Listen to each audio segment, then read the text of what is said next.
Direction à présent Meknès pour parler du Salon international de l'agriculture, le SIAM, où le stand de l'Institut national de la recherche agronomique ne passe pas inaperçu. Cette année, l'accent est mis sur la résilience agricole avec des solutions concrètes pour faire face au stress hydrique. Variétés moins gourmandes en eau, mais tout aussi performantes.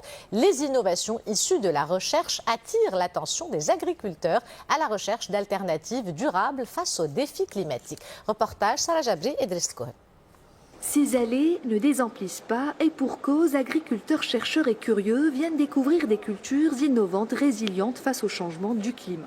Olivier, maïs, orge, cactus et moringa, elles sont toutes adaptées au stress hydrique et aux températures extrêmes. Oléiculteur dans la province des Saouira, le Ma'té Bousserhan retient chaque conseil déterminé à adapter ses pratiques aux réalités du climat. Avec la succession des années de sécheresse, les chercheurs nous proposent aujourd'hui des cultures qui nécessitent moins d'eau avec un rendement important.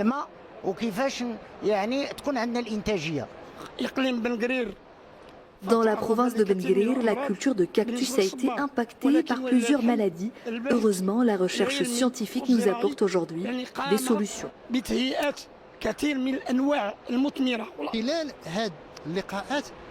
Durant ces échanges, nous retenons les préoccupations des agriculteurs.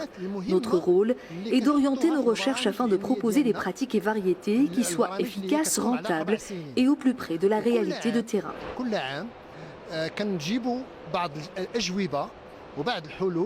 Grâce à des animations interactives et des visites guidées, l'INRA vulgarise son travail de recherche auprès du grand public.